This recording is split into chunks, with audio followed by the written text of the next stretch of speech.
travel guide sa mga gustong magpunta dito sa malaparaisong ganda na Maniwaya Island sa Marinduque.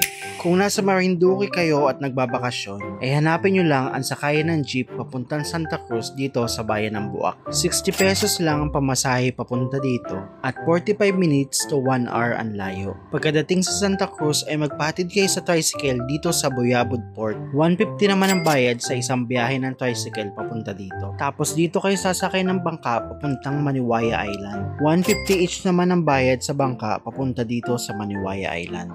Hindi naman kayo dapat matakot sumakay ng bangka dahil bibigyan naman kayo ng tig-iisang mga life vest. Isa ako sa mahihiluhin sa mga biyahe, pero hindi naman ako tinabla ng hilo nung sumakay ako dito sa bangka. Kahit yung ibang part na dinaanan namin ay medyo maalon.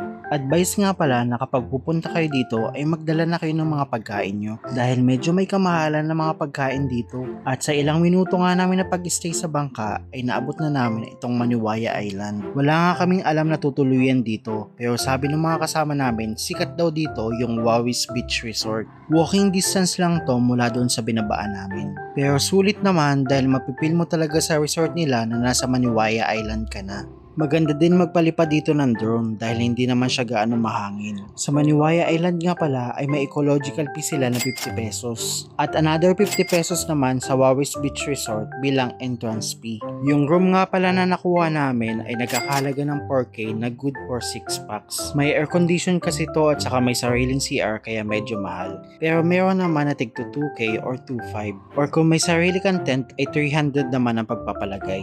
At kung mag-aarkila ka naman sa kanila ng tent ay 500 pesos. At dahil nga one night lang kami dito ay nag-arkila kami ng bangka para mapuntahan pa yung ibang tourist spots dito sa island. 2,000 nga pala yung napagkasunduan namin na bayad. Pero ang normal na rate nun ay 3,500. Kayo na lang bahala makipag-usap sa mga kuyang nagbabangka. Unang destinasyon nga namin itong Palad Sandbar. Dahil nga medyo tanghali na kami nagpunta dito ay high tide yung naabutan namin. Kaya mas better na kung pupunta kayo dito ay umaga. Sunod sa na activity namin ay ang pag-snorkeling. Pero dahil hindi kami marunong lumangoy ay nagpapunta na lang kami dito sa rock formation. Maganda naman dito at pwede ka daw maligo, sabi ni kuya. At saka pwede mong libutin itong island. At ganun nga yung ginawa namin. Madami palang kabahayan dito at sabi nga ng mga taga rito ay dito din daw matatagpuan yung tinatawag na century old tree. At dahil sobrang ganda dito ay dito nga kami pinaka nagtagal. Matapos ang sa damakmak na picturehan ay napagdesisyon na naming umuwi at bumalik sa Wawis Beach Resort.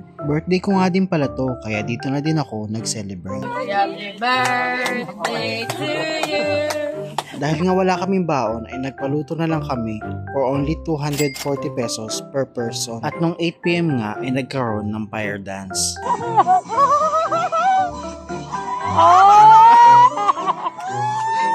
my God! Pagkatapos nun ay nag-chill at kwentuhan lang kami at bumalik na kami sa aming tutuluyan. Nakaka-relax dito yung katahimikan ng gabi at saka yung dampi ng lamig ng hangin. Ito nga pala yung total expenses ng mga nagastos namin. Tinibide ko nga pala yung iba sa 5 dahil naghati kami sa ibang expenses. First time kasi namin dito kaya medyo napamahal kami. Kaya sa sunod na balik namin ay alam na namin ang mga dapat gawin.